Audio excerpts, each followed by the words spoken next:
Hey everybody, it's summertime. It's hot, we're uncomfortable, we've been working like dogs, and life's been throwing a lot of lemons at us. So tonight we're going to be making lemonade.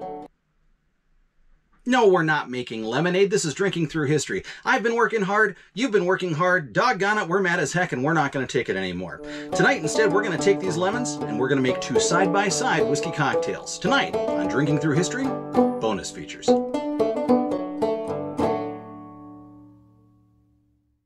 Hey everyone, I'm your host, Leif here for Drinking Through History. Tonight, a special episode of Drinking Through History bonus features where we're going to be taking a look at two side-by-side whiskey cocktails. Now, I know you may be thinking, Leif, that's what we did last time. Aha! But what we're doing this time is we're adding in an additional historic twist. So we're going to do a side-by-side comparison of making Leif's whiskey sour, like what we did last time. So we're going to start with a lemon. I'm going to slice that in half, and I'm going to take 3/4 of an ounce of that. I'm going to take our Sunkist juicer that we had from the last episode. I'm going to squeeze 3/4 of an ounce of the lemon juice. If you'll remember, this is the same juicer that was used to make the original Mai Tai, the 1941 Mai Tai Trader Vic. So I've got 3/4 of an ounce. That's going to go into my shaker. To that, I'm going to add 1 ounce of simple syrup. I'm using demerara simple syrup. You can use regular simple syrup if you want, but I do like the richness of this. To that, we are going to add 2 ounces of your favorite whiskey or bourbon. Tonight, I'm going to be using Wild Turkey 101. 2 ounces of that. 1 and 2. And then as usual, we're going to shake that over ice. So it's going to get loud here for a second. I'm going to toss some of my ice in. I've got enough for the next batch that we're going to make 2, 3, 6, 9, and 10. So now we're going to shake it up. The next one's going to require a little bit more finesse.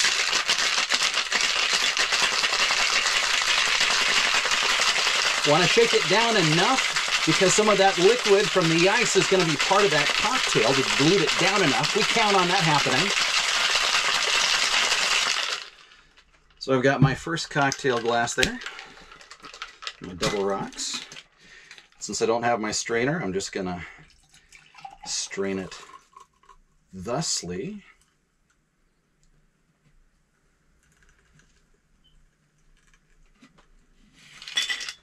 All right, take a quick sip.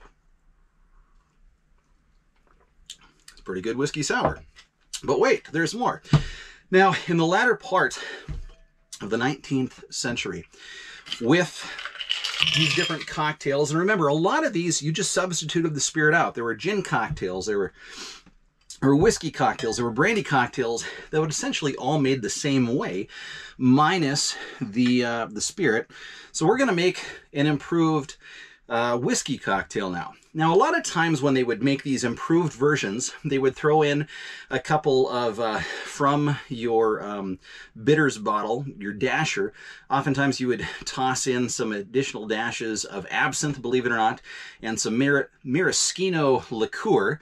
No, confuse that with the red stuff in the neon red garbage, maraschino cherries that you see at the grocery store. It's completely different. Tossing in some of that, along with the addition of an egg white. So that's what we're going to do tonight.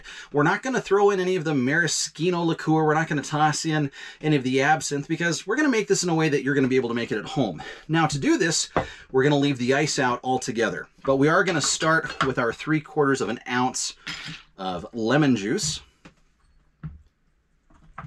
Grab our second half here.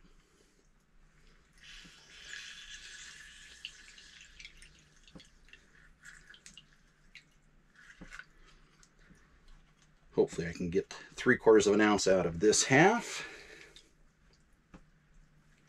Nope, not going to happen. That's why we've got 2 lemons. One of the takeaways that we get from Mr. Trader Vic himself in his bar books, he recommends to us that the citrus that we have, the outside part, the rind, be thin and it be soft. kind of squishy a little bit. That's how you know that that's going to be an easy to juice piece of citrus, along with it being a good piece of juice. Oh my gosh, we've got a full ounce there. That's all right. We're just going to toss that in anyway. So we've got our ounce of the lemon juice. We're going to do our ounce of our simple syrup, our 2 ounces of the whiskey or bourbon of your choice, if it's not obvious, it's summertime and it's hot. I'm sweating like the dickens right now.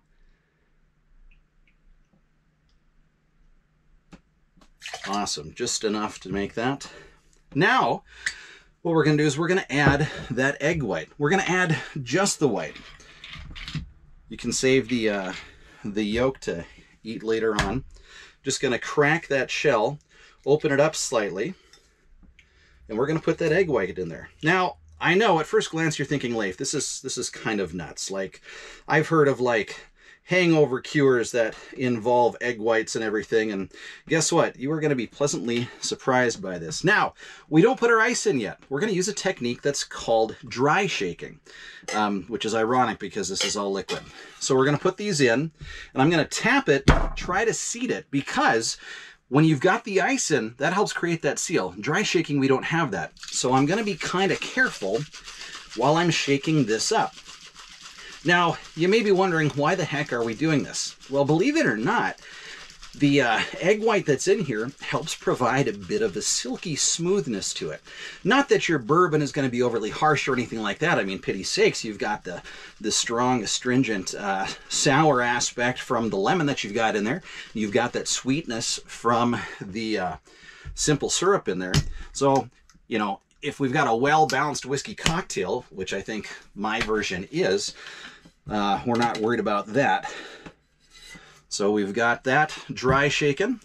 Now I'm going to throw my ice in to shake it like what we would normally do. Now, because of that egg white, you're going to end up having more liquid inside of that glass when it's all said and done. Seeded it a little bit, and now shake as usual.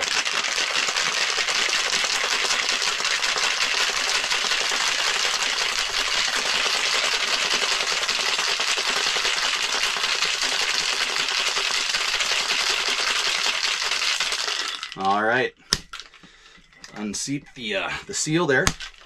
I can tell that my hands and everything, I am exuberating a lot of perspiration. And you're going to notice this is going to look a little bit different. And yes, there's more liquid in here, and that is no surprise. Don't forget, we've got that egg white that's in here.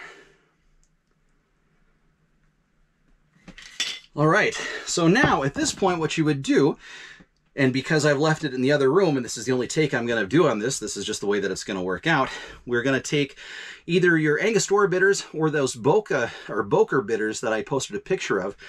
Jerry Thomas liked using those. He's also known as the professor. His bar book is kind of the beginning starting point that we look at for historic mixology. Going to put 3 or 4 dashes of that on top, and if you happen to have a garnish skewer, you could then, after you put that in there, go ahead and make a circle or make some kind of a thing. If you're one of those people that like designs in your frappes and lattes, you can just stop watching this, or not, and you know, make your design that's in there. So here's 2 side-by-side comparisons. You notice that color difference for one. Okay, let's try the first one that we made. All right, it's a good whiskey sour. We've got a little bit of the flavor of the bourbon. We definitely have the lemon, and we've got some of the sweetness from our simple syrup.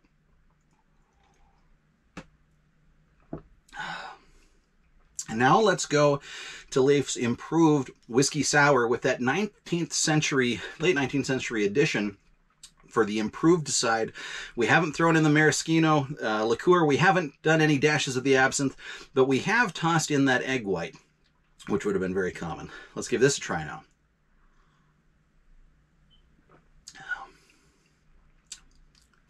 Creamy is not the word. Creamy is not the word for that. But smooth, and it provides a silkiness to the texture. Smoothens it out. Not that you know, our bourbon has got a huge bite or anything like that, but it provides just a smoother, mellower beverage. So there we have it, 2 side-by-side whiskey sours. Leif's Original Whiskey Sour, which is made of 3/4 of an ounce of lemon juice, 1 ounce of your simple syrup of your choice, followed by 2 ounces of the whiskey or bourbon of your choice, shaken over ice and strained, and the improved 19th century adaptation of Leif's Whiskey Sour, which is all of the same components that I just said, with the addition of 1 egg yolk. You're going to dry shake that first without any ice. Then after you do that, toss your ice in and shake it the way that you would. Put some dashes on top of Angostura Bitters or Boker Bitters. And if you want to, take your skewer or a fork or something and spin that into a circle. And there you've got it. Hope that you're able to enjoy this tonight. Hope that you're able to make it at home. If you didn't get a chance to enjoy this with some friends, maybe next time, invite them over or whatever. Say, hey, watch this video along with me, because it's always better when we history together. Well, I look forward to the next time we can do this again, while together we can enjoy drinking through history.